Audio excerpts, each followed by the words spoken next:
অনেকদিন পর নিজেকে নিয়ে কিছু কথা লিখলাম। ধ্বংসের দিকে তাকিয়ে মুচকি হাসি দেওয়া অদ্ভুত মানুষ আমি। হয়তো আমি পাগল, হয়তো অনুভূতির ভিতরে কোনো এক গভীর অতল দুঃখ বাসা বেঁধেছে। তবুও নিজেকে জোর করে হাসাতে শিখে গেছি।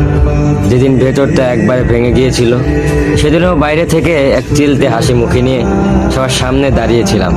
কষ্টগুলোকে আমি বন্ধু বানিয়েছি, একাকিত্বকে আপন করে নিয়েছি। মানুষ ভাবে আমি হয়তো সুখী, শক্ত, নির্লিপ্ত, কিন্তু তারা জানে না প্রতি রাত আমার এক একটা লড়াই।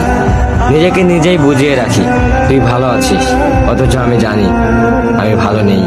ভেঙে যাচ্ছি প্রতিদিন একটু একটু করে, আর এই ধ্বংস হওয়াটাকে যেন ভালোবেসে ফেলেছি। আমি সেই মানুষ যে হার মানার আগে হাসে, কারণ জানি কান্না দেখিয়ে লাভ নেই। পৃথিবী শুধু শক্তদের মনে রাখে, দুর্বলদের নয়। তাই আমি অদ্ভুত, আমি অনুভূতির আগুনে পুড়ে যাওয়া নীরব যোদ্ধা। আমার জীবন কোনো সুখের গল্প নয়, এটা নিঃশব্দ বিপ্লব, যেখানে হাসির আড়ালে লুকানো থাকে হাজারো না বলা কথা, ভাঙা স্বপ্ন, হারিয়ে যাওয়া আমি।